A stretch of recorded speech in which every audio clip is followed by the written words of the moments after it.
Bismillahirrahmanirrahim. Allahumma salli ala Sayyidina Muhammad wa ala azwajihi wa dhurriyyatihi kama sallaita ala ali Sayyidina Ibrahim wa barik ala Sayyidina Muhammad wa ala azwajihi wa dhurriyyatihi kama barakta ala ali Sayyidina Ibrahim innaka Hamidum Majid. Rabbi shrah li sadri wa yassir li amri wahlul 'uqdatam min lisani yafqahu qawli. Rabbi habli hukman walhiqni bis salihin amma ba'd. Syarah hadis arba'in, hadis yang pertama, niat sebagai kunci amal. An Amirul Mu'minin Abi Hafs Umar bin Khattab radhiyallahu anhu qala sami'tu Rasulullah sallallahu alaihi wasallam yaqul innamal a'malu binniyat wa innamal likulli amrin ma nawa. Faman kanat hijratuhu ilallah wa rasulih fahijratuhu ilallah wa rasulih. Wa man kanat hijratuhu lidunya yusibuha aw amratin yankihuha fahijratuhu ila ma hajara ilaih. Kita kaji syarahnya satu persatu. Perbaharui niat kita, niat karena lillahi ta'ala, niat darasnya, dan jangan lupa untuk mencatat. An Amirul Mu'minin. An artinya dari.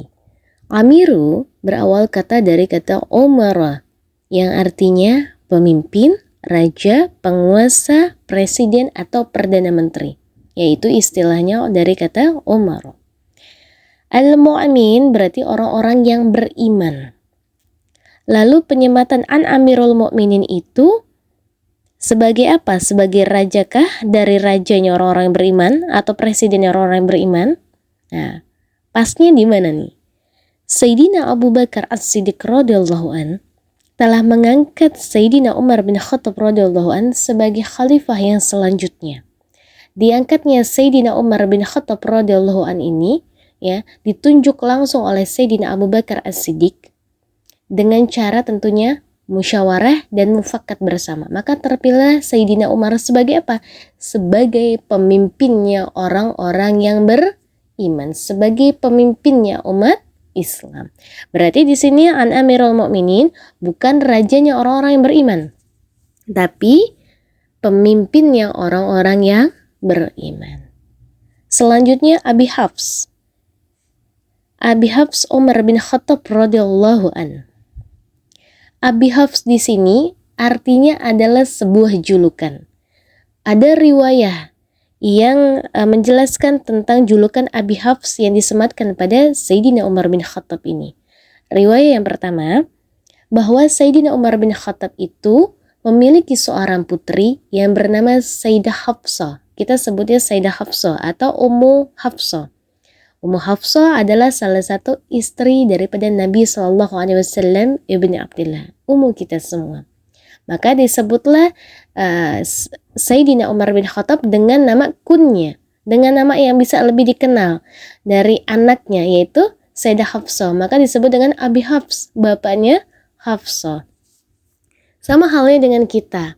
Biasanya ayah dan ibu kita itu dikenalnya dengan panggilan nama anak pertama atau nama anak terakhir.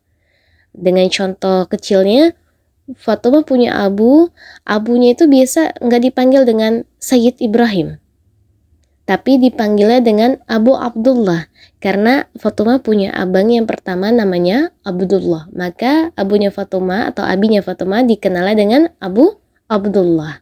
Ya, bukan Sayyid Ibrahim namanya Abu, bukan, tapi lebih dikenalnya dengan Abu Abdullah. Sama halnya dengan Umi. Umi dipanggilnya itu bukan Umi Zainab Yahya, bukan. Tapi lebih dikenalnya dengan Umi Maryam, karena Fatimah punya kakak perempuan yang pertama itu namanya Kak Maryam. Maka dipanggilnya Umi, dikenalnya dengan Uminya Maryam atau Umi Maryam, seperti itu ya. Sama halnya dengan ayah ibu kamu, mungkin lebih dikenalnya dengan nama anaknya, dengan nama putra putrinya, bukan nama dari beliau sendiri. Seperti itulah Abi Hafs, berarti artinya bapaknya Sayyidah Hafsah. Riwayat yang kedua, Sayyidina Umar bin Khattab ini, kita lihat sifatnya, karakternya, itu sangat tegas, adil, pemberani, sangar, ditakuti. Gak ada yang berani sama Sayyidina Umar bin Khattab. Oleh karena itulah sifatnya sangar, pemberani, tegas, ditakuti, cerdas, itu dijuluki seperti sifatnya singa. Ya, kita tahu singa adalah rajanya hutan. Gak ada yang berani sama singa. Hatta singa ini badannya gak terlalu besar, gak tinggi-tinggi banget, tapi ditakuti sama hewan-hewan yang lain. Gajah misalnya, badannya besar, tapi takut sama singa. Jerapah contohnya, lehernya panjang, tapi tetap takut sama singa. Gak ada yang berani sama singa. Karena apa? Wibawanya, tegasnya, pemberaninya, sangarnya, ditakutinya itu udah, ya Masya Allah, tabarakallah. Makanya pantaslah singa disebuti dengan raja hutan. Jadi julukan Abi Hafs di sini bukan berarti Sayyidina Umar bin Khattab ini bapaknya singa, bukan. Tetap beliau itu bapak daripada Sayyidah Hafsah, tapi sifatnya yang menyifati seperti seekor singa, adilnya, ya, tegasnya, wibawanya, sangarnya, ditakutinya, seperti itu. Oke, kita lanjut. Qala sami'tu. Kalau ada hadis yang disematkan dengan kalimat sami'tu dari perawinya, maka perawinya itu langsung dengar dari sumber utama, bukan dari pihak ketiga. Dalam artian sami'tu artinya mendengar langsung tanpa perantara. Di sini Sayyidina Umar bin Khattab langsung dengar hadis ini, petuah ini dari Nabi Shallallahu Alaihi Wasallam. Ibni Abdullah, sami'tu Rasulullah sallallahu alaihi wasallam. Aku mendengar langsung dari Nabi sallallahu alaihi wasallam yang berkata, nah itu ya. Kalau sami'tu artinya mendengar langsung.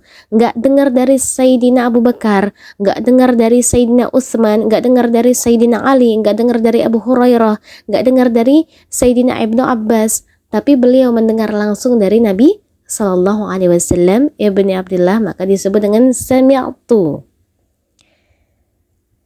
Nabi Shallallahu Alaihi Wasallam bersabda, "Yaqul innamal a'malu binniyat wa innamal likulli amrin ma nawa." Sesungguhnya setiap perbuatan tergantung pada niatnya dan masing-masing orang akan mendapatkan apa yang diniatkan. Al-Imam An-Nawawi mengatakan, jika ada suatu amalan yang diiringi dengan niat, maka keadaannya terbagi menjadi 3. Yang pertama, yaitu ibadahnya seorang budak. Al-Imam An-Nawawi mengatakan demikian karena apa? Amalan ini adalah amalan yang dilakukan seseorang karena takut kepada Allah Ta'ala. Hanya dilandasi dengan rasa takut, tidak dilandasi dengan rasa cinta, tidak dilandasi dengan rasa harap, tidak dilandasi dengan rasa benar-benar tekun emang niat lillahi ta'ala, tapi karena takut azabnya Allah, takut murkanya Allah, takut nerakanya Allah, takut gak dapat syurga, takut gak dapat syafaat, takut gak dapat rezeki, takut gak dapat ampunan, cuma karena takut doang. Pada saat waktunya sholat, dia sholat. Ya, itu karena menjalankan karena rasa takut ketinggalan, makanya buru-buru lari-lari ya pada saat hayya 'alas shalah, hayya 'alal falah. Langsung lari ya dari tempat wudhu menuju syaf salat, apalagi kalau dalam keadaan udah telat. Sebenarnya nggak perlu kayak gitu. Nabi Shallallahu Alaihi Wasallam bersabda dalam suatu hadis, kita ini nggak boleh terlalu terburu-buru atau tergesa-gesa hatta kalau kita ini lagi ketinggalan sholat. Bukan berarti kita lagi menyepelekan sholat, bukan.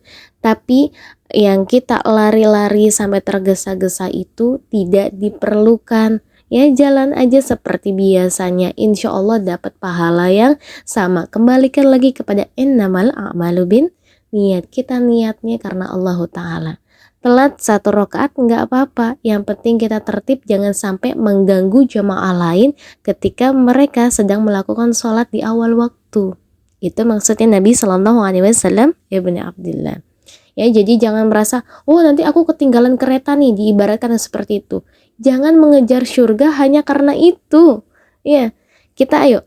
Makanya beri rasa, jangan cuma rasa takut, tapi ayo, rasa ubudiyahnya dimasukkan, rasa harapnya, rasa cintanya, rasa disiplinnya, rasa butuhnya sama Allah, ayo didirikan. Jangan cuma rasa takut.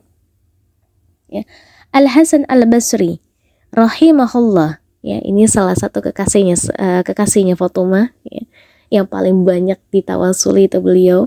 Al-Hasan Al-Basri rahimahullah mengatakan, ada sebagian orang yang menjadi lalai karena angan-angan ampunan dari Allah Ta'ala, sehingga mereka itu keluar dari dunia tanpa taubat.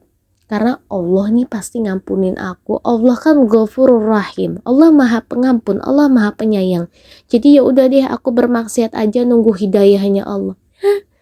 Hidayah itu dikejar, dicari, didapatkan, bukan ditunggu, kata Wali Ben. Ya, kalau ditunggu namanya hadiah. Kalau hidayah kita perlu cari walaupun tertatih, dengan mujahadah yang luar biasa itu, ya. Salah seseorang dari mereka berkata, aku berbaik sangka kepada Allah. Sebetulnya mereka ini orang-orang yang dusta.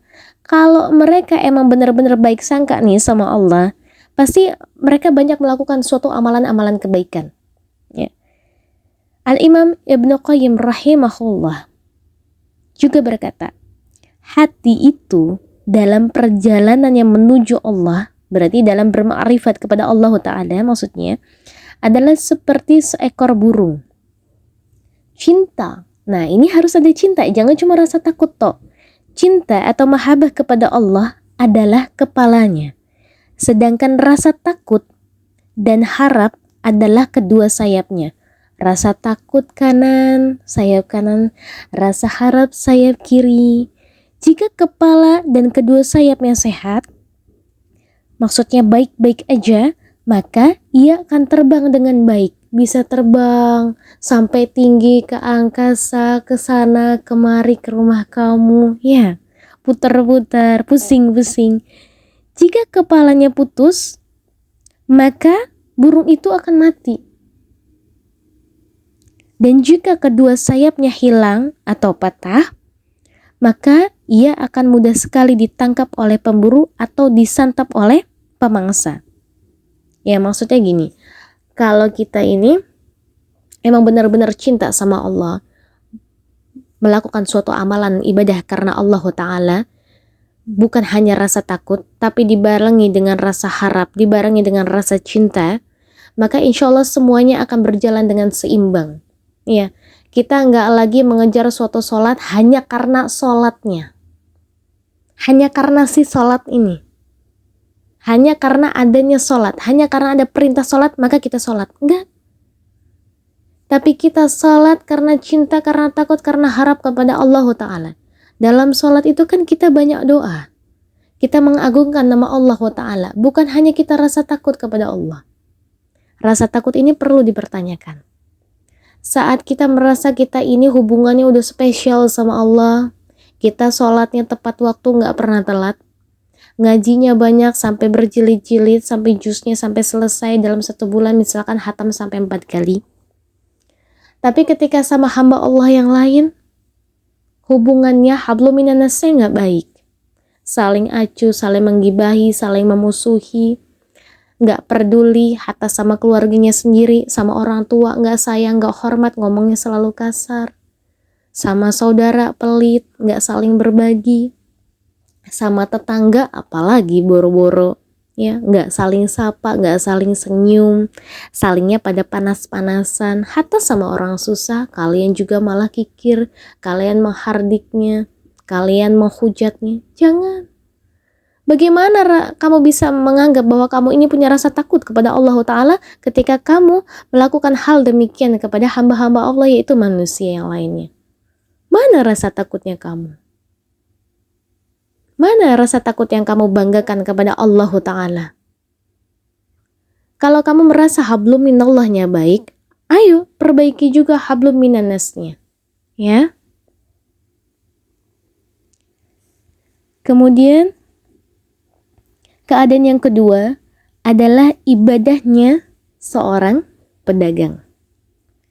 Al-Imam An-Nawawi mengatakan demikian karena amalan ini adalah amalan yang dilakukan seseorang untuk mencari syurga dan pahala. Amalan pedagang tentu kita tahu, pedagang itu harfiahnya dia maunya untung kagak mau rugi. Nah ini biasanya gini, ini Fatuma agak nyindir sedikit tapi ini ketukan untuk kita, ketukan untuk Fatuma juga. Amalan yang kedua ini adalah amalan yang dilakukan seseorang untuk mencari dunia dan akhirat sekaligus.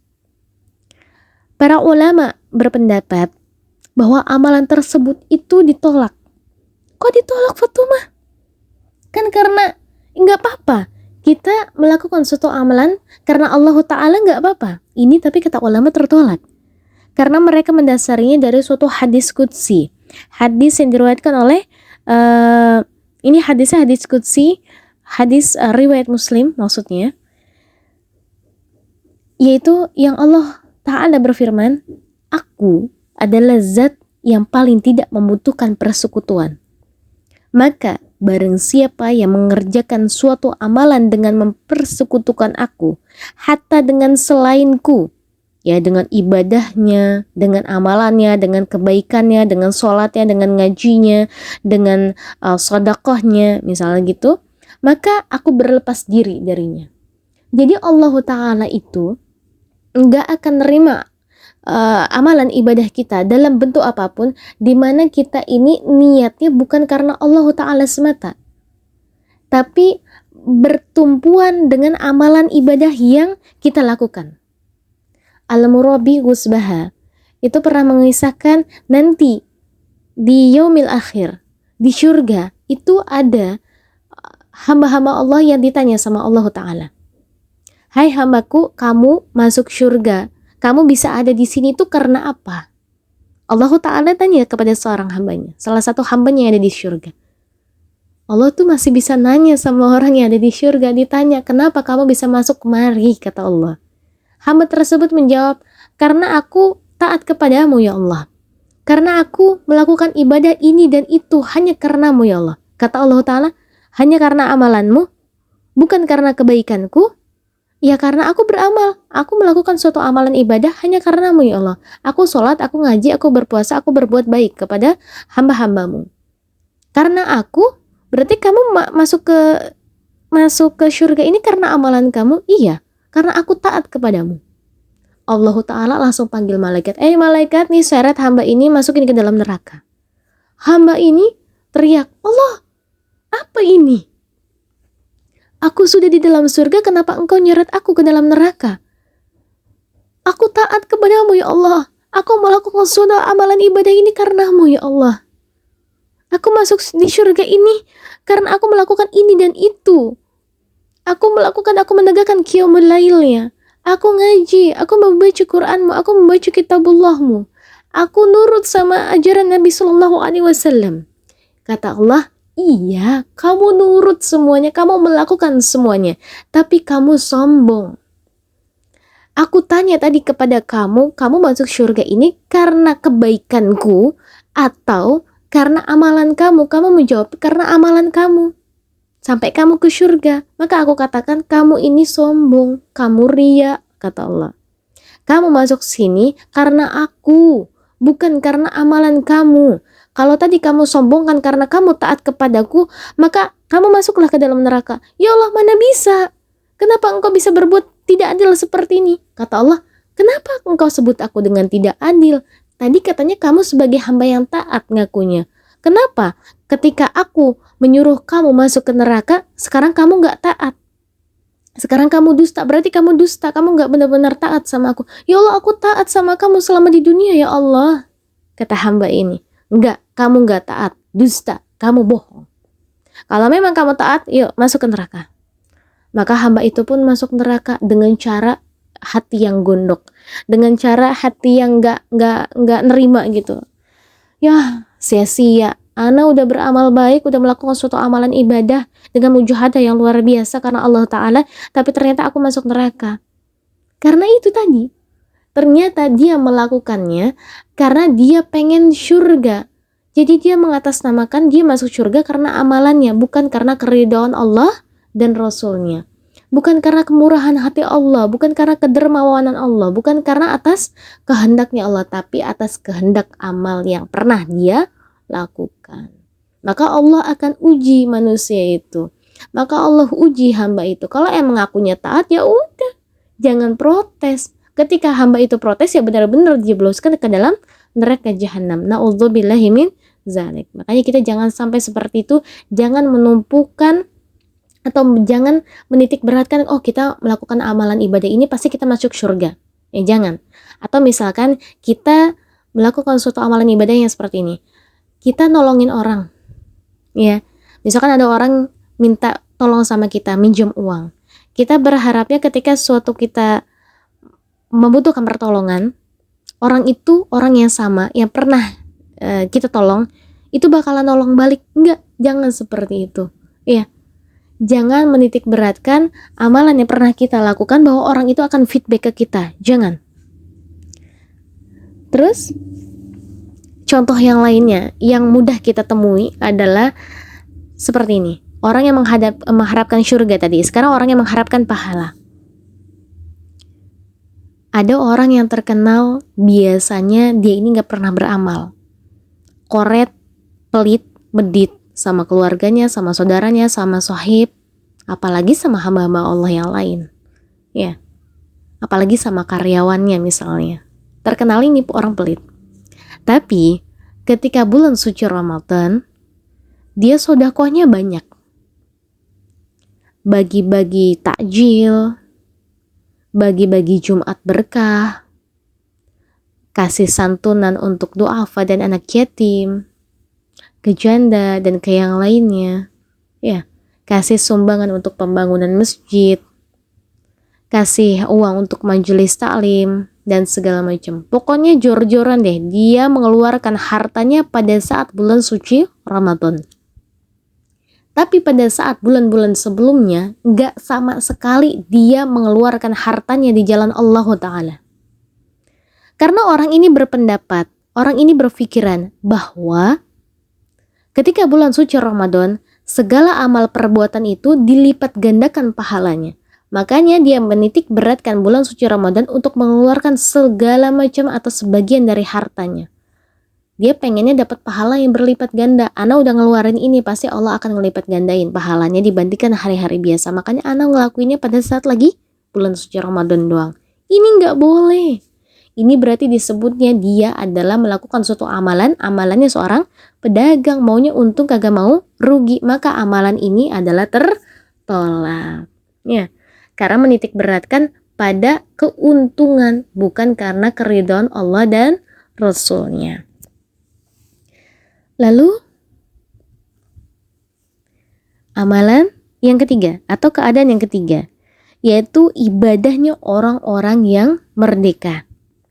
Amalan ini adalah amalan yang dilakukan seorang hamba yang punya rasa takut dan rasa harap kepada Allah Ta'ala.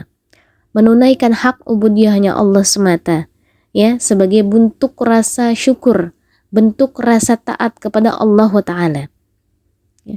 Lalu, sebagaimanapun banyaknya ibadah yang dia lakukan, orang ini masih berpendapat bahwa aku gak tahu nih, amalan aku diterima atau enggak sama Allah. Hatta amalannya itu selalu rajin, istiqomah qiyamul lail, tahajudnya, baca Qur'annya, tadarusannya, terus ibadah fardunya gak pernah ditinggal, sunnah rawatibnya selalu dikejar, dilakukan, ya, selalu melakukan amalan-amalan ibadah yang lainnya, tapi tidak menjadikan dirinya sombong, tidak menjadikan amalan ibadahnya yang dia lakukan itu sebuah jaminan dia untuk mendapatkan syurganya Allah Ta'ala. Enggak, tetap punya rasa takut Allah nggak nerima, takut ibadahnya ini ternyata nggak syah, takut ibadahnya ini ternyata mengandung riya. Nah, orang-orang yang seperti ini adalah disebut Al-Imam An-Nawawi sebagai ibadahnya orang-orang yang merdeka. Karena lillah, benar-benar lillahi ta'ala. Ya, nggak merasa paling sempurna ibadahnya, nggak merasa paling bagus atau merasa paling soleh wasoliha, nggak merasa paling derajatnya tinggi. Oh, ana udah jadi pendakwah nih misalnya. Ya contohnya misalnya Fatumah semisalnya menjadi seorang pendakwah. Fatumah merasa ilmunya udah paling tinggi di antara lainnya. Udah pasti masuk surga. Enggak. Ya, enggak kayak gitu. Enggak bisa tuh orang-orang kayak gitu. Enggak bisa tuh Fatumah, enggak bisa diikutin tuh kalau Fatumah kayak gitu. Ya, menitik beratkan tingginya derajatnya makom hanya karena kesolehan, karena nasabiah, enggak bisa. Oh, nasabiahnya langsung ke Rasulullah berarti enggak bakal masuk neraka. Enggak juga. Tergantung diri kita masing-masing. Masuk surga atau neraka itu kehendaknya Allah Ta'ala, bukan kehendaknya manusia. Bahkan Nabi SAW mengatakan kepada ummu kita, Umma Sayyidah Fatimah bintu Rasulullah SAW, Ibnu Abdillah, wahai Fatimah anakku, kalau kamu melakukan suatu kesalahan hatta sampai mencuri sekalipun, maka aku gak akan bisa nolong kamu. Itu Nabi SAW kepada putri tercintanya, kepada keturunannya, kepada zuriatnya. Apalagi kita yang sebagai umatnya, kalau sombong menitik beratkan ibadah yang kita lakukan, merasa paling sempurna, hati-hati, itu celaka dan itu riya masuknya. Ya. Al-Haris Al-Muhasibi dalam kitab Ar-Ri'ayah mengatakan, yang disebut ikhlas adalah hanya bertujuan meraih ridho Allah Ta'ala dalam melakukan suatu amalan ibadah dan tidak menginginkan yang lain. Sedangkan riya itu ada dua macam, kata beliau. Yang pertama adalah seseorang yang melakukan ketaatan hanya demi manusia. Yang kedua, seseorang yang melaksanakan ketaatan demi manusia dan demi Rabbnya manusia. Syaratnya di sini adalah yang pertama, seseorang melakukan ketaatan hanya demi manusia. Sholat hanya karena diperintah sama guru, hanya karena diperintah sama ibu, sama abah. Tapi enggak dengan dasar diri sendiri mau melakukannya. Ngaji hanya karena temen, hanya karena diajak atau hanya karena gengsi. Oh, kalau aku enggak ngaji ke majelis salim, aku enggak punya temen. Aku pengen nyari temen hijrah deh. Karena manusia, bukan karena kehendak kita pengen mendekat kepada Allah Ta'ala. Maka amalan seperti ini ditolak atau tertolak. Ada juga orang yang melakukan suatu amalan demi manusia dan demi Rabbnya. Nah, ini juga tertolak. Contohnya seperti ini. Aku hadir ke majelis taklim untuk menuntut ilmu, mau itu offline ataupun online maksudnya. Tapi ini demi dicintai guru, ya. Tapi ini dicintai guru, tapi aku juga mau melakukannya karena aku ingin dapat pahala, aku pengen menuntut ilmu untuk surga. Nah, ini juga amalannya tertolak. Karena apa? Karena ada manusianya, bukan karena Allah Ta'ala semata. Tapi karena ada manusia.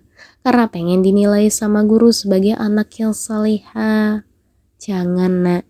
Jangan karena demi diriku, jangan karena demi gurundamu, jangan karena demi sahibmu kamu melakukan suatu amalan ibadah itu, yang sebagus itu, yang seindah itu. Tapi karena Allah Ta'ala. Perbaiki lagi niatnya. Yuk, ya. Maka pendapat ini juga dikutip oleh Al-Hafiz Abu Nuaim dalam kitab Al-Hilyah dari sebagian ulama salaf. Maka mereka juga mengatakan yang berdasarkan dari firman Allah Ta'ala dalam Quran surah Al-Hasyr ayat 23. Allah Ta'ala berfirman, Akulah Allah yang maha perkasa, yang maha pemaksa, yang maha sombong, yang maha suci dari apa yang mereka persekutukan. Jadi Allah itu emang gak butuh persekutuan kita. Ya, amalan-amalan ibadah, merasa derajatnya paling tinggi, merasa nasabiahnya paling bagus, merasa pendidikannya paling oke karena kita mondok di sini dan situ. Allah gak butuh itu. Masuk surga bukan dari gelar yang kita punya. Masuk surga bukan dari harta yang kita punya. Masuk surga bukan dari amalan yang kita punya, bukan.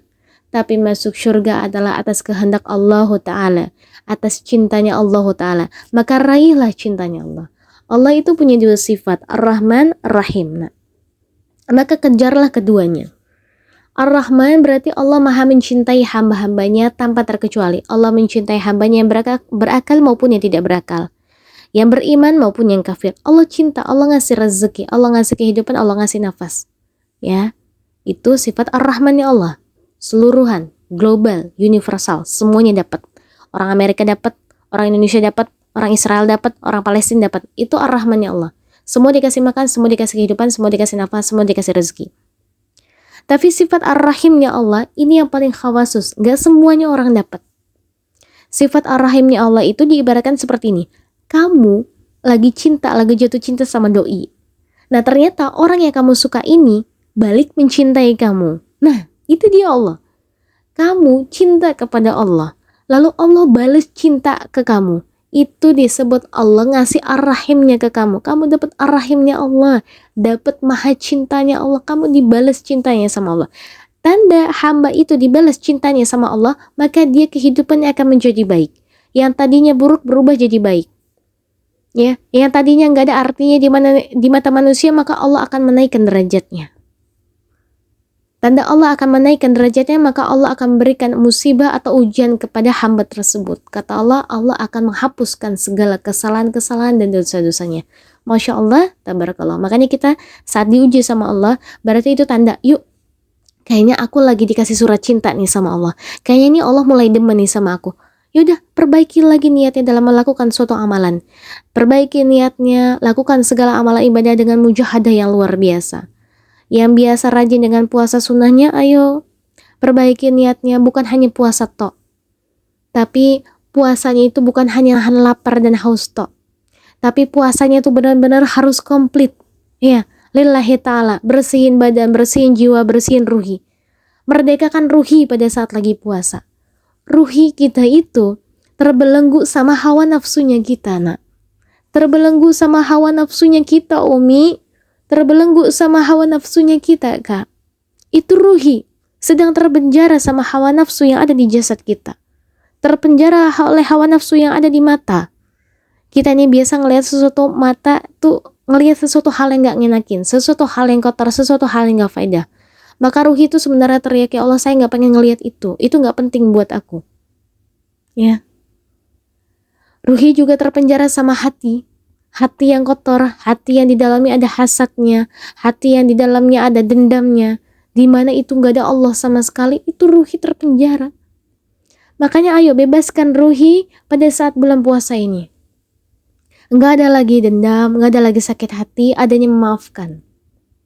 Belajar dari bulan puasa itu membebaskan ruhi.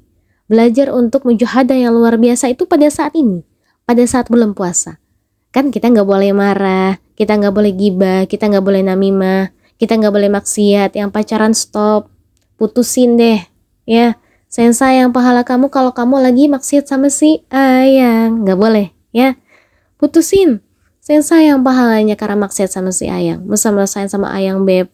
Ya, lagi puasa dari pagi, dari waktunya imsak sampai maghrib kamu puasa. Tapi buka puasa kamu ayang-ayang, jangan. Oh, Fatumah cuma 1 bulan doang nih aku tahan.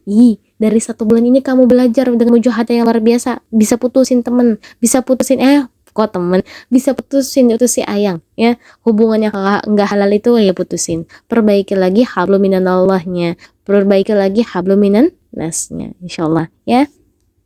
Kemudian As-Samarqandi rahimahullah berkata, atau biasa disebut dengan As-Samarqand, ya, bukan Az-Zamatkan, tapi As-Samarqand.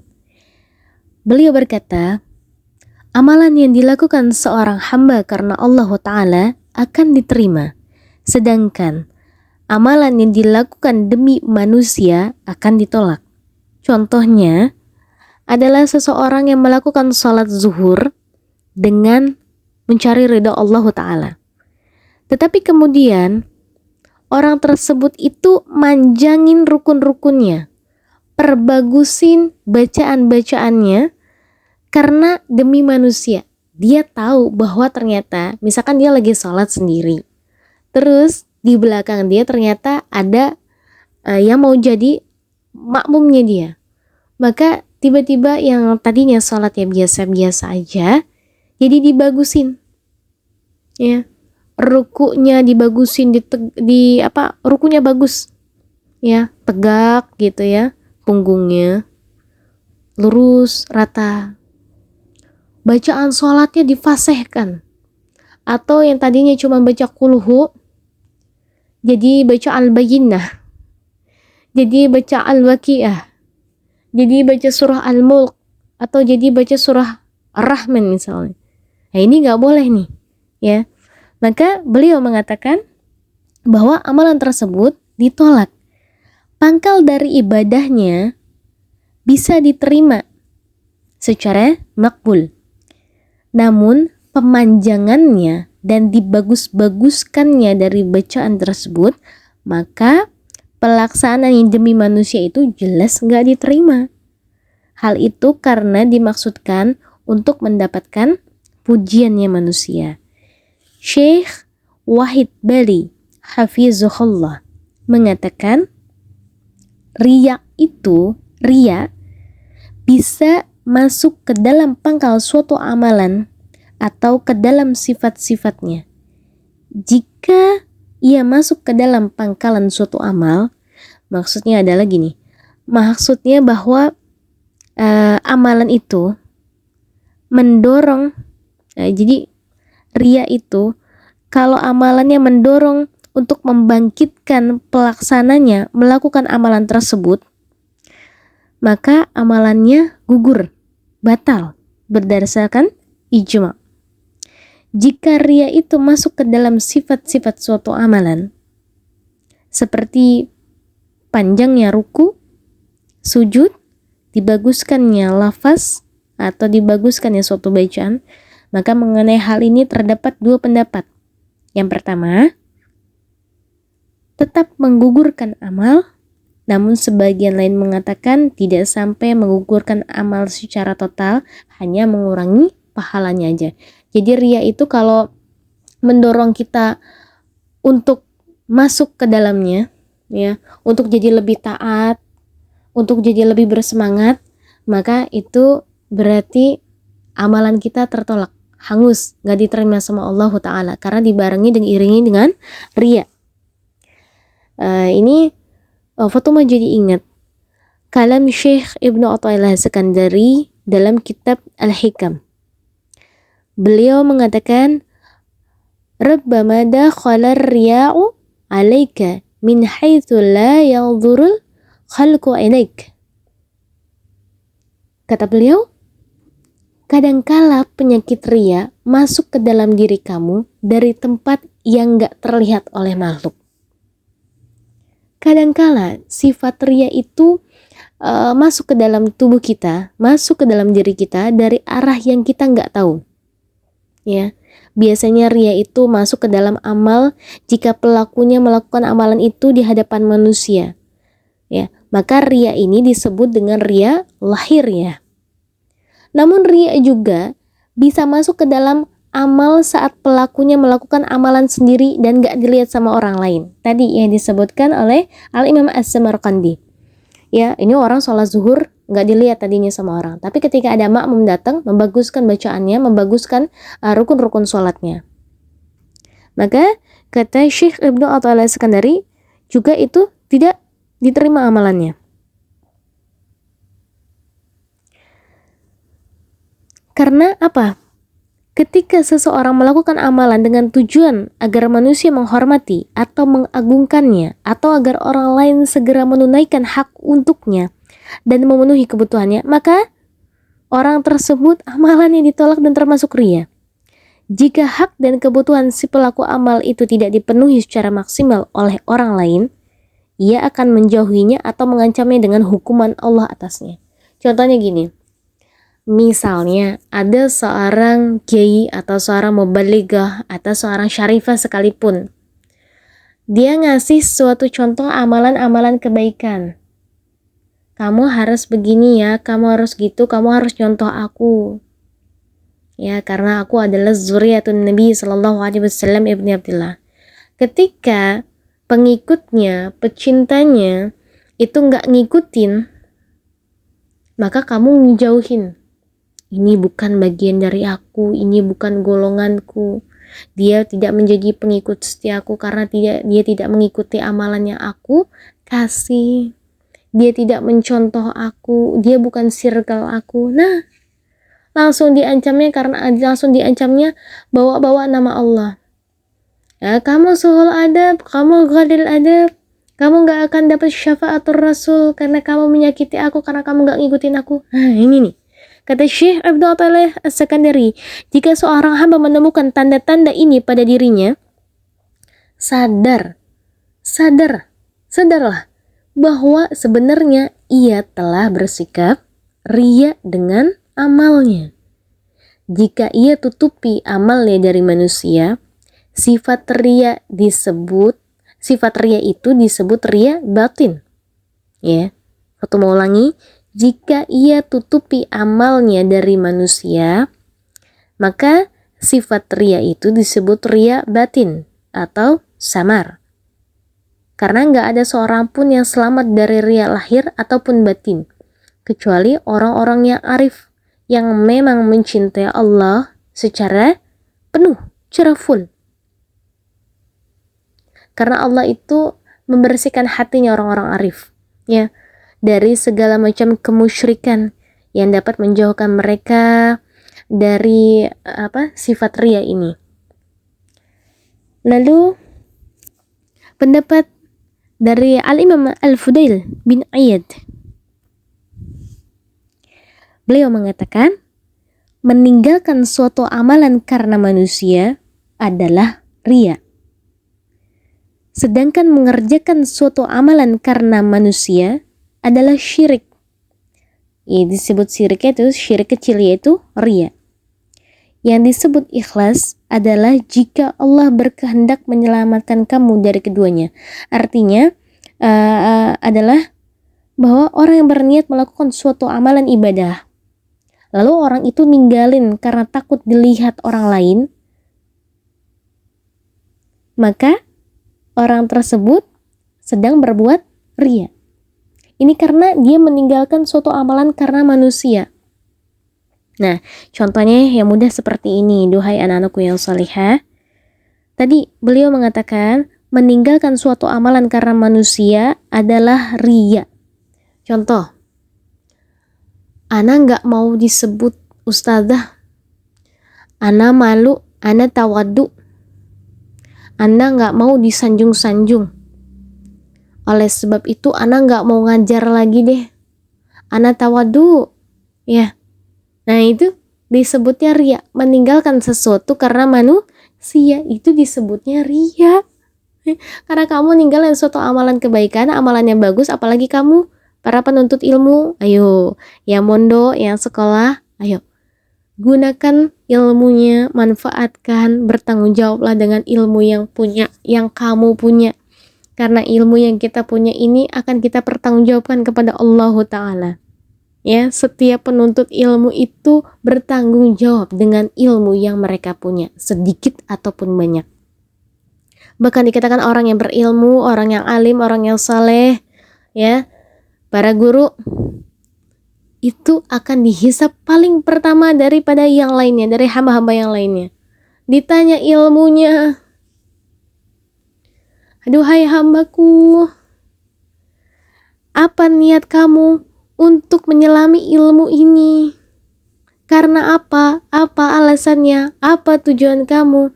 Dan ketika kamu mendapatkannya, apa yang kamu perbuat? Apakah kamu membagikannya untuk hamba-hambaku yang lain? Apakah kamu mengajarkannya untuk hamba-hambaku yang lain? Apakah kamu telan dengan sendirinya ilmu yang kamu punya? Menjadikan kamu tinggi hati, menjadikan kamu besar kepala, menjadikan kamu paling soleh sendiri? Apakah demikian? Kayak gitu. Jadi kalau kita punya ilmu, kita tidak amalkan, kita tidak bagi, kita tidak share, maka kita termasuk orang yang rugi. Itu azabnya sangat pedih dari Allah Ta'ala. Atau ada orang yang tahu ilmunya, tapi nggak mau memberikan fatwa atau tidak, apa ya maksudnya, kalau dilihat matanya ada orang yang melakukan suatu kesalahan, dia tahu yang salah mana, yang benar mana, yang batil mana, yang syubhat mana, yang makruh mana, tapi dia tidak mau ikut campur dengan hal itu, maka dia juga akan diseret ke dalam neraka jahanam. Na'udzubillah min zalik. Makanya susah orang yang berilmu ketika terjun, ayo benar-benar bersihkan lillahi ta'ala niatnya, menuntut ilmu karena Allah wa ta'ala, karena Allah dan Rasulnya. Ya, perbaiki lagi niatnya. Ayo yang punya ilmu, share ilmunya, bagi-bagi. Nggak ada salahnya kita bagi-bagi ke orang. Nggak ada ruginya. Ketahuilah hadis dari Nabi SAW Ibnu Abdillah, bahwa ketika kita manusia sudah wafat, maka ada 3 amalan yang tertinggal. Apa itu? Amalan perbuatan baik, amalan perbuatan buruk, ya. Ketiga adalah perbuatan baiknya dari sang anak. Kalau kita udah punya keturunan, amalan yang baik saat kita pernah nge-share ilmu selama di dunia, ya, menjadi seorang mubalik-mubalighah, menjadi seorang asatidzah, menjadi seorang ustazah, itu nggak harus yang punya panggung besar, nggak harus yang punya pondok, nggak harus yang harus ada di sosial media terus, enggak, ya. Menjadi seorang mubalighah, kita tahu nih ada share kebaikan dari guru gurunda, lalu kita share balik, kita pasang status di SW atau IG, itu juga menjadi seorang mubalighah. Maka jadilah menjadi seorang mubalighah, menjadi seorang penyampai dengan penyampai yang baik. Kalau nyampein hadis, hadisnya jangan hadis yang dhaif, tapi hadis yang baik, hadis yang benar, yang bersanad kepada Allah dan Rasulnya, hadis yang sahih, minimal hasan, gitu ya. Bukan hadis yang bohong, bukan hadis yang dhaif. Sama, kalau ingin menceritakan suatu amalan kebaikan atau kisah, jangan khurafat, jangan mengada-ngada. Ambillah kisahnya, suri tauladannya dari Nabi SAW dan nabi-nabi kita terdahulu.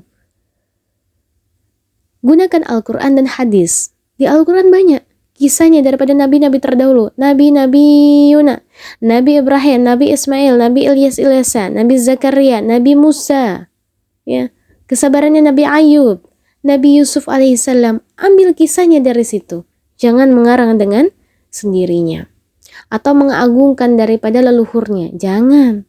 Kita punya wali, ketua daripada wali, yaitu Syekh Abdul Qadir Al-Jailani. Beliau itu adalah ketua daripada wali-walinya Allah Subhanahu wa taala. Syekh Abdul Qadir Al-Jailani tahu siapa wali-wali yang ada di bawahnya. Kenal betul. Makanya terkadang ketika beliau datang kepada salah satu wali-walinya, beliau mengatakan, ada wali di sebelah sana, sana kamu temuin. Ada wali di sebelah situ, yuk kamu temuin. Sana silaturahim, jalin, ayo buat majelis. Kayak gitu. Ayo menyebarkan kebaikan. Wali-wali di dunia Allah ini, wali-wali di bumi ini gak banyak, sedikit. Makanya ya sedikit itu, ayo kita hatinya terus berhusnudzon kepada hamba-hamba Allah yang lain. Perbaiki lagi niatnya. Ya, ini jadi kemana-mana nih ngomongin tentang wali. Karena memang betul, wali Allah itu dikit. Makanya kita harus berbaik sangka kepada siapapun. Bisa jadi orang yang kita temui sebenarnya adalah wali. Makanya jangan menyakiti siapapun. Ya, jangan kita ngelihat orang itu dari fisiknya, dari pendidikannya. Oh, ini bukan pendidikan dari pondok ini nih. Gak mungkin dia jadi seorang wali. Gak mungkin dia menjadi seorang ustadz atau ustazah yang hebat, yang bagus ilmunya, yang bersanad tinggi. Yang bisa yang bisa diteladani karena dia bukan dari pondok aku. Jangan. Belum tentu kamu yang pondoknya bagus di sana, ya, kamu bisa memberikan atau mengamalkan ilmunya kepada hamba-hamba Allah yang lain.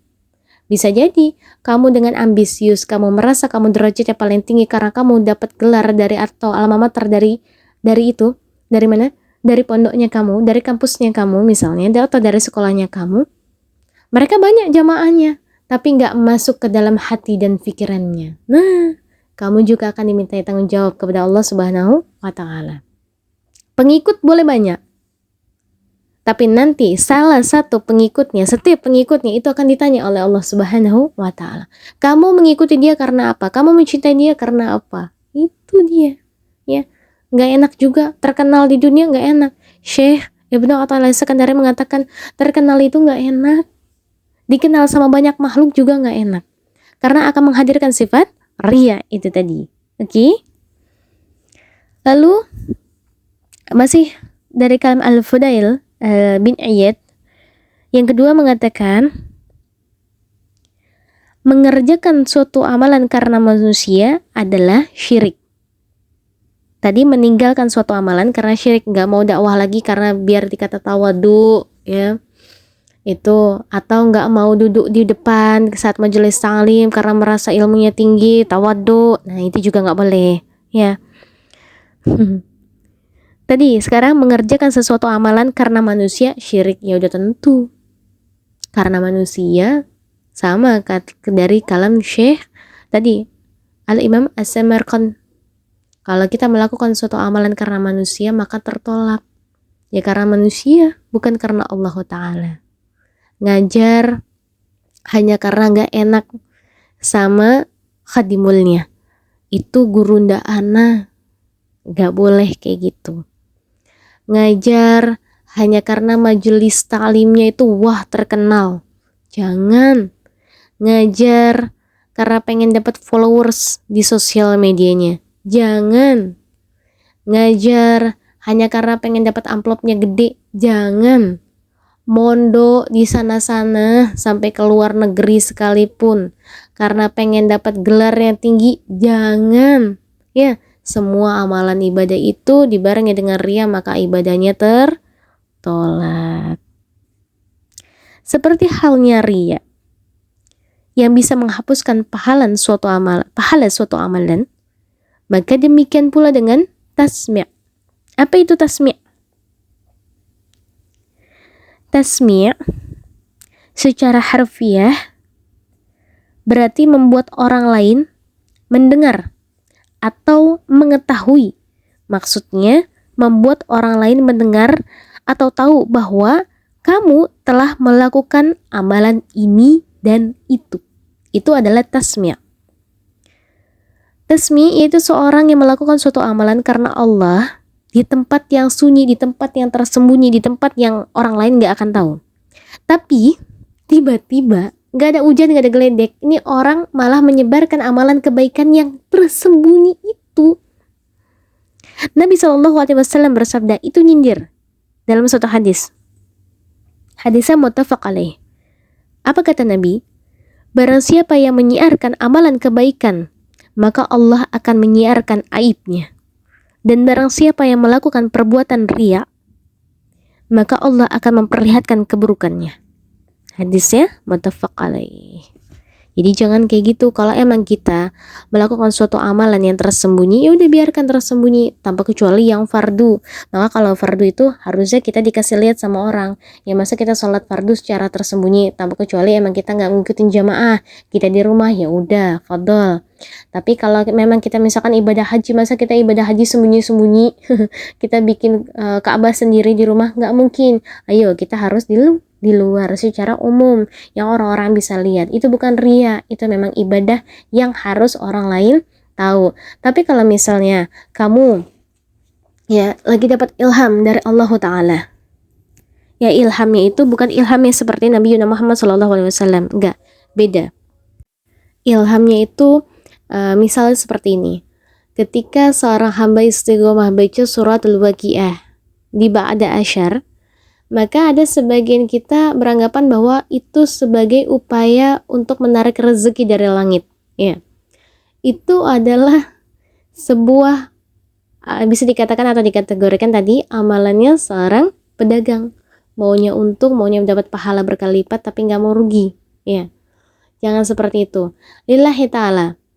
Karena kalau kita lillahi ta'ala karena Allah Ta'ala, rezeki itu udah Allah yang ngatur, rezeki itu nggak perlu ditakutkan, rezeki nggak perlu dikhawatirkan, kata Al-Imam Hasan Al-Basri. Nggak perlu kita takutkan rezeki nggak bakal tertukar. Allah udah menentukan setiap orang untuk mendapatkan rezekinya. Kalau kita niatnya karena Allah Ta'ala, maka setiap orang yang membaca surah Al-Waqi'ah, maka Allah akan bagi ilham untuknya. Ilham untuk kamu. Allah akan membuka ilham pengetahuan dan hikmah untuk kamu. Allah akan buka pengetahuan ilham untuk kamu itu mengenai hari kiamat. maka kamu akan diselimuti dengan rasa takut. Kamu akan diselimuti dengan rasa kehati-hatian. Jangan deh ngelakuin ini dan jangan ngelakuin itu. Nanti di hari akhir kelak aku akan dapat balasan dari apa yang aku sudah perbuat. Itu Allah bagi ilham kepada hamba-hambanya yang istiqomah baca suratul Waqiah. Jangan mikirinnya duit mulu. Jangan mikirin rezeki itu duit. Rezeki itu ilmu. Ada duit, ada ilmu, ada keberkahan, ada nikmat sehat afiat, ada umur panjang. Jadi jangan dibatasi rezeki itu hanya dengan uang. Rezeki itu juga ilmu. Kamu jadi berhati-hati, jangan melakukan maksiat ini dan itu, jangan melakukan sesuatu yang dapat menghadirkan murkanya Allah. Ya, itu Allah bagi ilham. Ya, Allah bagi naungan secara khawasus pada saat di yaumil akhir kelak. Ya, bagi orang yang melakukan atau istiqomah membaca suratul Waqiah ba'da asyar. Yuk kaji. Nanti Allah bagi ilham dengan sendirinya buat kamu. Sehingga kamu bisa mengetahui ini dan itu, ya. Jadi, tapi dengan catatan kamu ini jangan membatasi rezeki itu adalah uang. Kalau kamu masih mindsetnya baca Al-Waqiah untuk menarik rezeki yang berupa uang, ya itu kamu gak dapat ilham yang lain, ya. Seperti itu. Al-Mirzabani rahimahullah, ini kalimat kalamnya beliau ini Masya Allah, itu membuat hati Fatimah itu, pikiran Fatimah tergetok dengan getok-getoknya. Apa itu? Al-Mirzabani rahimahullah berkata, orang yang melaksanakan sholat memerlukan 4 sifat sehingga sholatnya bisa diterima Allah Ta'ala. Yang pertama yaitu kehadiran hati. Yang kedua, kesaksian akal. Yang ketiga, ketundukan anggota badan.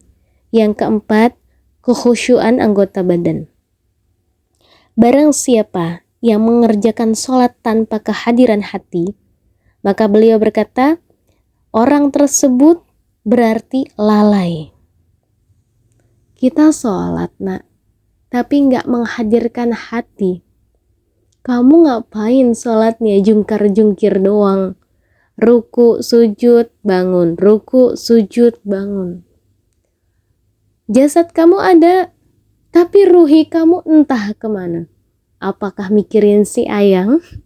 Mikirin musuh? Atau mikirin takjil nih buka puasa? Jangan. Hadirkan hati kamu. Ya, hadirkan untuk beribadah kepada Allah. Hadirkan untuk menghadap Allah Ta'ala. Kita selalu baca dalam sholat, Inni wajjahtu wajhiya lilladzi fataras samawati wal ard. Tapi hati kita nggak hadir. Jasad dong, wajah doang, diri kita doang yang ada, tapi hatinya nggak hadir. Kemana pada saat itu pikiran kamu? Kemana hati kamu bersemayam, duhai anak-anakku yang salihah? Hadirin hatinya nak. Ya, perbaiki lagi sholatnya. Lalu yang kedua, kesaksian akal. Jika seseorang melaksanakan sholat tanpa kesadaran akal, maka dia orang yang lupa. Dia fahim, dia tahu dia harus mengerjakan sholat. Sholat 5 waktu habis azan, ya udah kita ambil wudu, kita sholat. Sadar, tapi nggak sadar apa yang dilakukan. Sadar untuk sholat, tapi tidak sadar apa yang harus dilakukan. Pada saat kita lagi ruku, hati kita nggak hadir. Maka pada saat kita lagi ruku, kita cuma baca doang.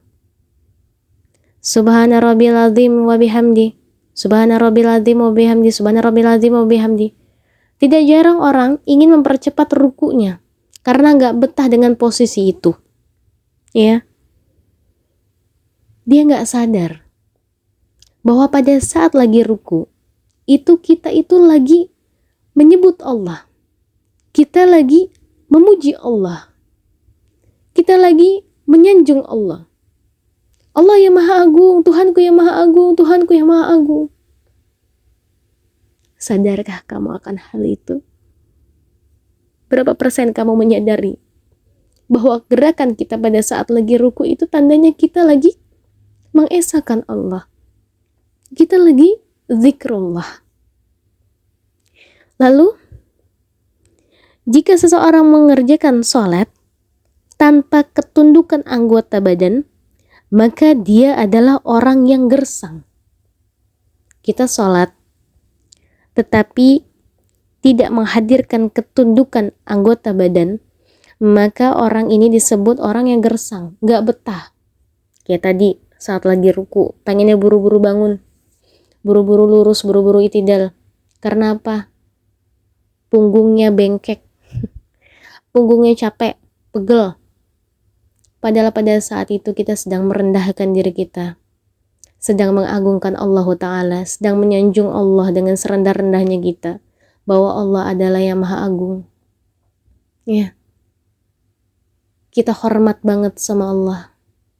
Kamu bisa hormat sama manusia, kamu bisa menundukkan pandangan dan kepala kamu saat kamu ketemu sama guru-gurunda mulia. Tapi ketika sama Allah, kamu pengen buru-buru menegakkan kepala kamu ketika lagi sholat. Apakah Allah lebih baik? Apakah Allah tidak lebih baik dari manusia? Maksudnya, apakah guru-gurunda kamu lebih mulia daripada Allah Ta'ala? Sampai sebegitunya kamu ketika di majelis ta'lim menundukkan kepala dari awal kamu ngaji sampai pulang. Selama itu hadir di majelis ta'lim sampai 3 jam. Menundukkan kepala kamu, menundukkan pandangan kamu, menundukkan sila kamu. Gak bangun dari duduk sila kamu karena hormat ta'zim sama guru. Tapi sholat 5 menit aja, ruku yang cuma sebentar, kamu pengennya buru-buru udahan. Sujud, kakinya serekelan, petakilan, gak betah, lututnya sakit lah, kepalanya pusing lah, tangannya bergetar gak seimbang lah, badannya loyo lah, habis dari sujud kelingan lah kepalanya, ada aja alasannya. Tapi ketika kita tidak dikabulkan doanya, kita sujudnya lama banget. Karena kita merasa disakiti sama Allah. Karena kita merasa bahwa Allah gak adil sama kita. Sujudnya orang yang seperti itu adalah sujudnya manusia yang pembangkang. Karena sujudnya itu lagi protes sama Allah, gak terima takdir Allah, gak nerima qadar-qadarnya Allah. Allah, kenapa engkau begini, kenapa engkau begitu, padahal aku inginnya begini, tapi kenapa kamu ngasihnya begitu? Itu sujudnya manusia pembangkang. Jangan diikuti kalau kamu sedang merasakan kekecewaan, tidak dikabulkan atau belum dikabulkannya doa, lalu kamu sujud hanya protes kayak gitu, jangan dilakuin, ya. Kalau mau minta sama Allah, minta dengan cara yang baik, minta dengan cara yang sopan kepada Allah. Sujud saat sholat itu adalah waktu di mana kamu minta. Dalam suatu hadis diriwayatkan, dikatakan bahwa kedekatan manusia kepada Rabb-nya adalah saat sujud.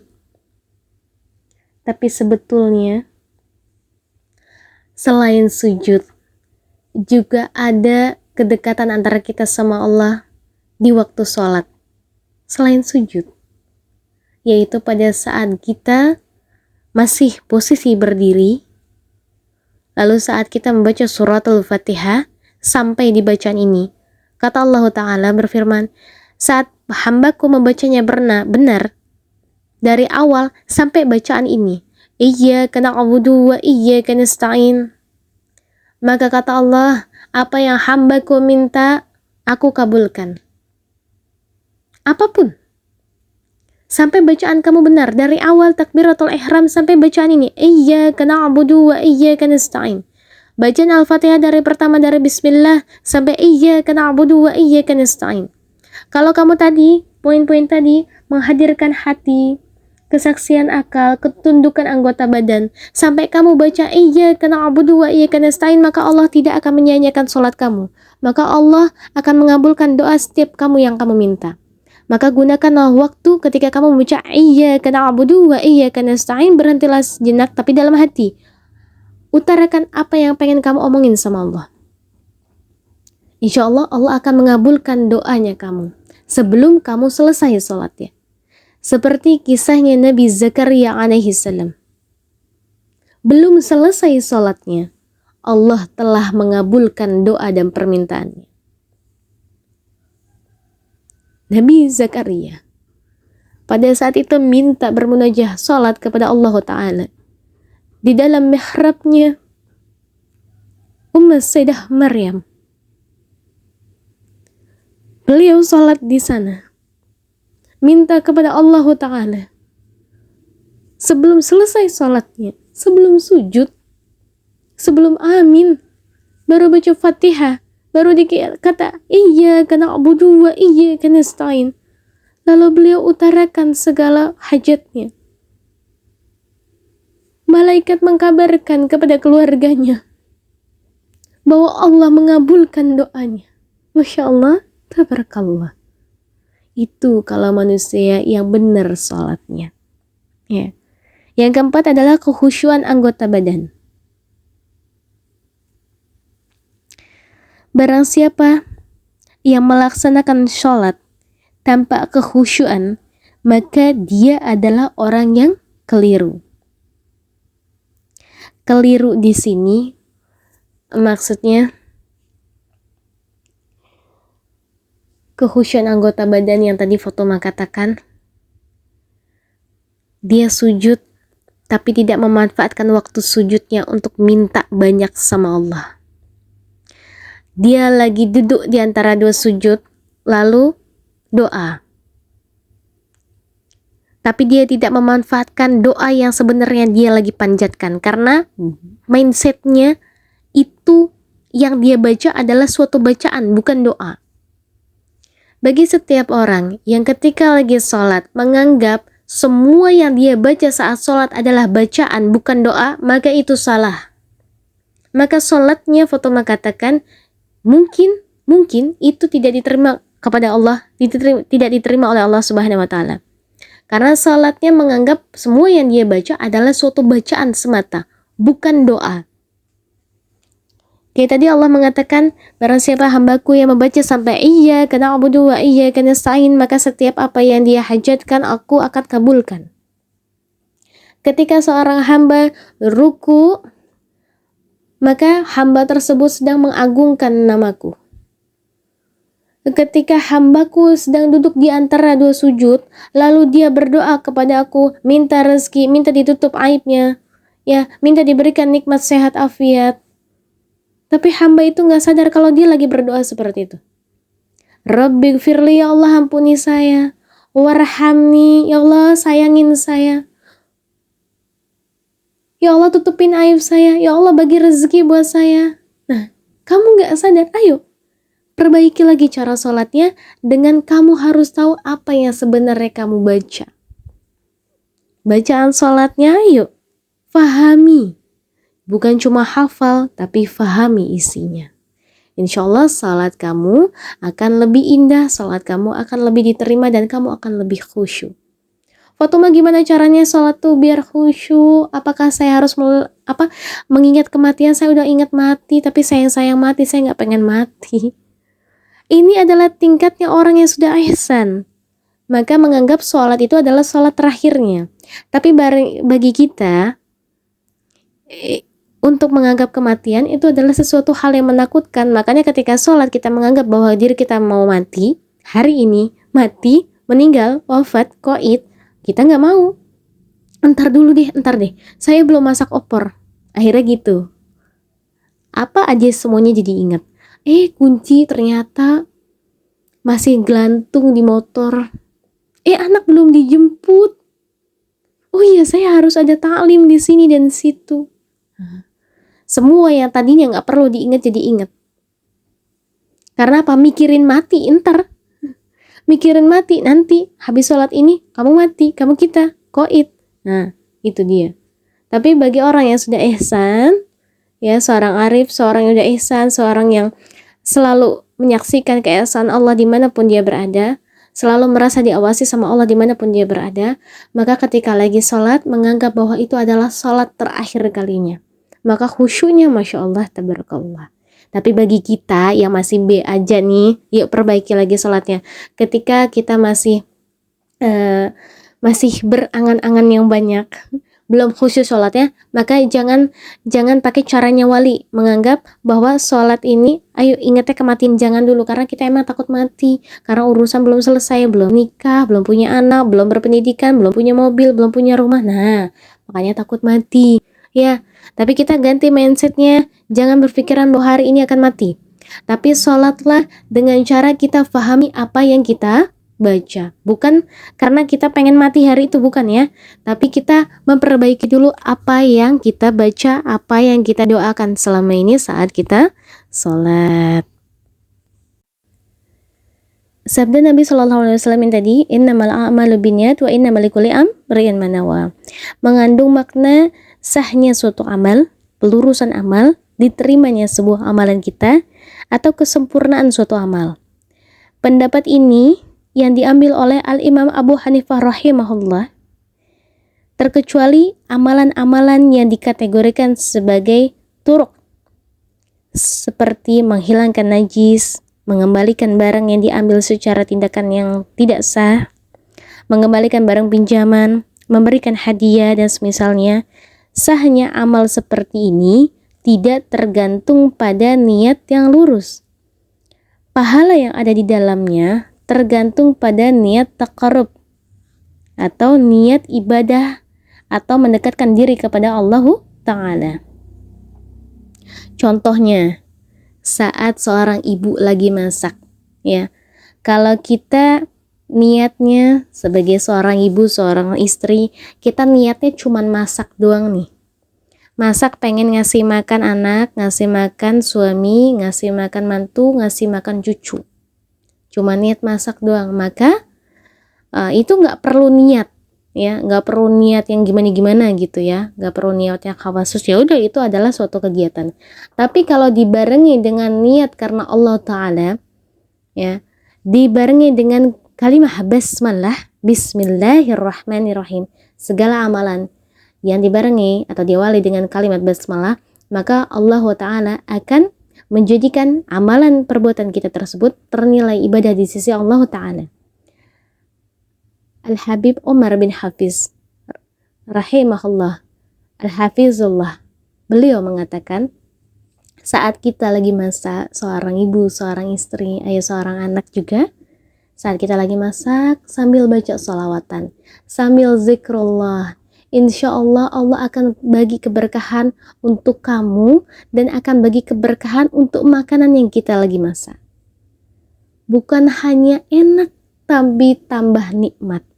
Insya Allah keluarga yang kita kasih makan, yang mana kita masak kayak ini pakai sholawatan, zikrullah, zikir kepada Allah, ya, baca rotibnya atau baca yasinnya, ya, atau baca maulidnya, maka makanan ini bukan hanya sedap, bukan hanya nikmat, bukan hanya enak, tapi berkah untuk yang makan, ya. Yang makan keluarga kita insya Allah dapat ilham ilmu, menjadikan mereka menjadi bersyukur kepada Allah Ta'ala, karena niatnya kita ibadah kepada Allah Ta'ala, bukan cuma niat masak toh. Nah itu contoh lainnya, saat kamu memberikan makan hewan,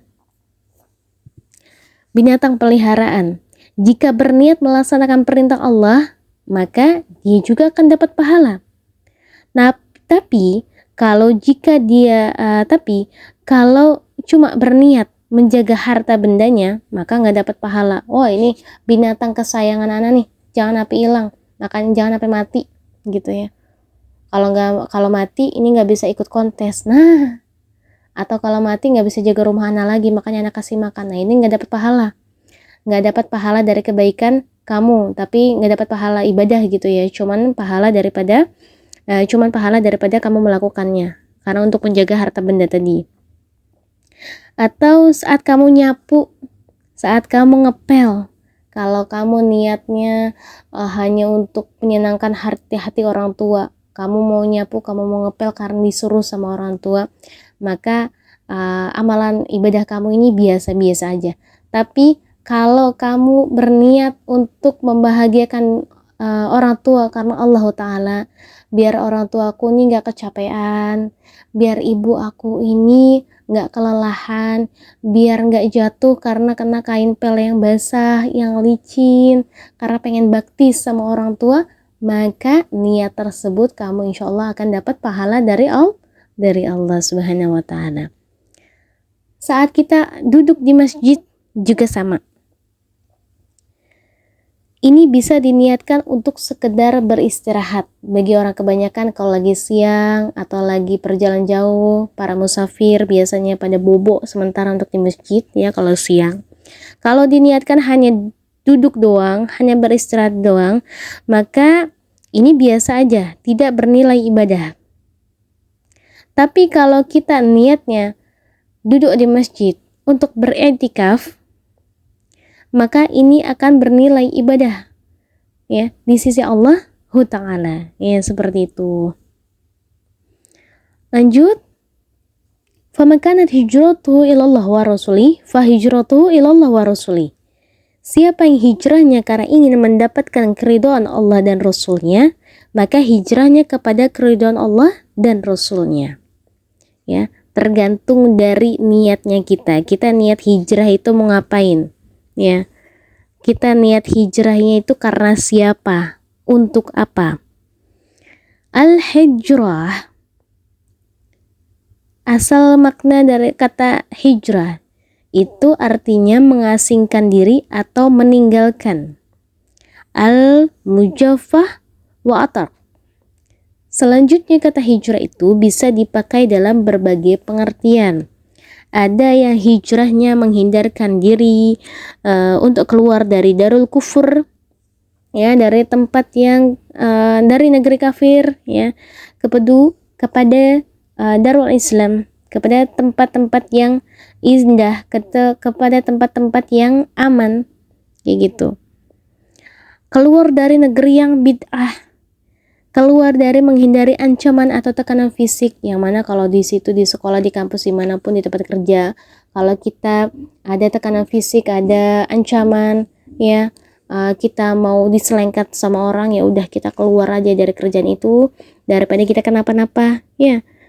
Hasutnya orang, zalimnya orang tuh harus kita hindarin. Keluar dari negeri yang kotor ke negeri yang nyaman, menghindari saudaranya selama 3 hari. Nah ini nih, kalau orang lagi marahan itu biasanya kita gak baca WA-nya, gak bales WA-nya, gak ketemu sekalipun. Nah ini nih, ini juga termasuk hijrahnya bagi orang-orang yang menghindarkan diri dari saudaranya. Ini gak boleh. Kalau kita lagi marahan, cukup 3 hari aja. Kalau setelah 3 hari kita yang dosa. Oke? Perbuatan suami meninggalkan istri kalau istrinya berbuat nusyuz. Lalu hijrah meninggalkan diri atau menghindarkan diri itu dari meninggalkan segala yang Allah larang ya, seperti berbuat maksiat, zalim sama orang, bohong dan segala macamnya, atau mengikuti perbuatan-perbuatan buruk, mengikuti majelis setelu yang buruk, maka itu perlu kita hindari ya. Pergi dari situ, pergi jauh-jauh. Kalau kita punya teman yang mengajak kepada keburukan, ya udah tinggalin, jangan ditemenin lagi. Atau hijrahnya mencari agama Allah, seperti kita menuntut ilmu, baik masuk ke hadir majelis ta'lim offline ataupun online, ataupun kamu lagi mondok, ataupun kamu lagi sekolah, itu namanya menuntut ilmu. Itu juga disebut dengan hijrah. Menunaikan ibadah haji, mencari nafkah ya, baik ayah ataupun ibu, kita sebagai anak-anak, yuk kalau mau mencari nafkah, kita sampai merantau ke kota orang, itu namanya hijrah. Berkunjung ke tempat-tempat mulia seperti ziarah atau ke museum-museum bersejarah juga itu disebutnya hijrah. Terus hadir ke majelis talim, hijrah. Hijrah dari kita nggak ngapa-ngapain di rumah, nggak ngelakuin sesuatu hal yang enak, nggak ngelakuin sesuatu hal yang berharga, sesuatu hal yang mulia, terus kita pergi ke majelis talim, mengisi waktu kita untuk menuntut ilmu, itu disebut hijrah.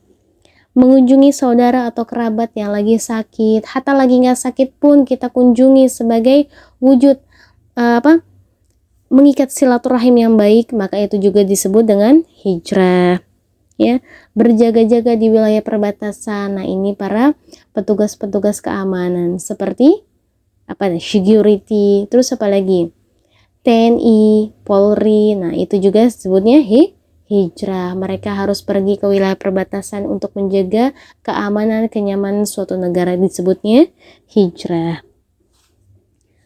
Wa man kanat hijratuhu lidunya yusibuha. Dan siapa yang hijrahnya karena dunia yang dikehendakinya, ya, hijrahnya itu bukan karena Allah dan Rasulnya, tapi hijrahnya karena dunia yang dikehendakinya, karena harta, tahta, kemasyhuran, pendamping hidup, kemegahan, pendidikan, itu amalannya tertolak. Ya, Allah Ta'ala tidak membutuhkan persekutuan itu. Hijrah apa yang kayak gitu? Kamu berpendidikan tinggi, pakai alma mater, tapi hanya untuk membanggakan aja dari pendidikan, dari ijazah kamu, maka amalan kamu, ilmu kamu nggak akan bersanad kepada Allahu Rasulnya. Ya, sekalipun kamu mondoknya di pondok yang bagus, sekalipun kamu kuliah di tempat kuliah yang bagus sekalipun, tapi kalau dibarengi dengan rasa sombong karena dunia, karena ingin dikenal, karena ingin tenar, karena ingin dapat job dakwah yang begini dan begitu, karena ingin dapat panggung, karena ingin dapat sanjungan, ya, maka amalan kamu, ibadah kamu tertolak. Hijrahnya bukan karena Allah dan Rasulnya, maka ilmunya juga tertolak. Atau hijrahnya ini karena pengen dapat tahta, ya, karena dunia, kerja, ngumpulin harta, terus sombong sama tetangga, gak berbagi sama saudara, gak pernah berbagi sama kedua orang tua, maka ini juga kegiatan kamu, amalan kamu tertolak, karena bukan karena Allah dan Rasulnya. Kemudian, au amratin yankihuha fahijratu ila ma hajara ilaih. Atau karena wanita yang ingin dinikahinya, maka hijrahnya akan bernilai sebagaimana yang diniatkan. Seperti kisahnya orang yang dijuluki Al-Muhajir Ummu Qais. Hijrahnya para sahabat itu pergi dari Mekah menuju Madinah. Ya, sebelum pergi ke Madinah, maka hijrah yang pertama para sahabat itu ke Habasyah, ke Abyssinia. Ke raja siapa? Raja Najasyi, raja dari umat Nasrani. Kisahnya adalah para sahabat ditekan oleh orang kafir Quraisy untuk kembali kepada keagamaan mereka, untuk kembali kepada keyakinan mereka. Mereka para sahabat hatinya udah beriman kepada Allah dan Rasulnya, nggak mau menolak. Ya, daripada mereka dipukuli, dihardik, dibunuh lagi, seperti orang tua daripada para sahabat yang banyak dibunuh oleh orang kafir Quraisy, maka Nabi SAW menyarankan kepada para sahabat, dapat ilham dari Allah Ta'ala lewat malaikat Jibril. Makanya kata malaikat Jibril, udah pengikut kamu suruh hijrah aja. Kemana? Ke Habasyinia atau ke Habasyah. Maka hijrahlah para sahabat, sebagian sahabat ke Abyssinia. Di sana mereka disambut baik oleh Raja Najasyi, oleh raja yang beragama Nasrani sekalipun. Kenapa Rasulullah SAW mengirimkan para sahabat ke sana? Karena Raja Najasyi terkenal dengan keadilan dan keramah tamahannya, ya. Sekalipun beliau ini Nasrani, tapi karena dikenal sebagai raja yang adil, maka begitu sahabat menjelaskan tentang bagaimana umat Islam mengenal Nabi Isa dan Sayyidah Maryam, maka Raja Najasyi mengatakan, perbedaan antara kamu dan aku hanya sebatas garis ini. Beliau menggariskan dengan tongkatnya, itu artinya gak ada beda yang besar. Artinya umat Islam ini aman buat umat Nasrani, ya, gak bentrok, gak beda, ya. Dalam itu perspektif tadi, dari mana kamu kenal Nabi Isa? Dari mana kamu kenal Sayyidah Maryam? Bagaimana kamu tahu kehidupannya Nabi Isa? Bagaimana kamu tahu tentang Nabi Isa? Kayak gitu. Jadi makanya mereka diselamatkan oleh Raja Najasyi tersebut. Yang kedua adalah Fatu Mekah. Ya. Ketika hijrahnya para sahabat dari Mekah ke Madinah. Nah ini baru ada kisah ini. Makanya katanya ada sebagian riwayat yang meriwayatkan hadis ini turun berkenaan dengan seseorang yang hijrahnya yang harusnya dari Mekah ke Madinah mengikuti Nabi Shallallahu Alaihi Wasallam, hijrahnya tulus karena Allah Ta'ala, karena Allah dan Rasulnya, tapi ternyata hijrahnya ini bukan karena Allah dan Rasulnya, hijrahnya karena seorang perempuan yang bernama Ummu Qais. Maka orang tersebut, si laki-laki tersebut sampai dijuluki dengan Al-Muhajir Ummu Qais, yang artinya hijrahnya karena perempuan yang ingin dinikahinya, yaitu bernama Ummu Qais. Kajian Syarah Hadis Arba'in, hadis yang pertama ini, niat sebagai kunci amal, khalas. Fatumah ingin menutup dari kajian ini dengan suatu hadis yang berkaitan dengan niat. Hadis yang diriwayatkan dari Abul Abbas Abdullah bin Abbas bin Abdul Muttalib radhiyallahu an. Wan Abi Abbas Abdullah bin Abbas bin Abdul Muttalib radhiyallahu an. Anna Rasulullah sallallahu alaihi wasallam fima yarwi ar-rabahi tabaraka wa ta'ala qala Inna Allah kataba hasanati wa sayyiati thumma bayyana dhalika. Faman hamma bihasanatin falam ya'malha kataballahu tabaraka wa ta'ala indahu hasanatan kamilatan. Wa in hamma biha fa'amilaha katabahallahu ashra hasanatin ila sab'i mi'ati di'afin ila ada'afin kathiratin. Wa in hamma bisayyi'atin falam ya'malha katabahallahu indahu hasanatan kamilatan. Wa in hamma biha fa'amilaha katabahallahu sayyi'atan wahidatan. Hadisnya muttafaq alaih. Dari Abul Abbas Abdullah bin Abbas bin Abdul Muttalib radhiyallahu an meriwayatkan dari sallallahu alaihi wasallam. Dalam suatu riwayah yang diceritakan dari Rabinal, beliau bersabda, sesungguhnya Allah Ta'ala mencatat semua kebaikan dan keburukan, kemudian menjelaskan hal tersebut.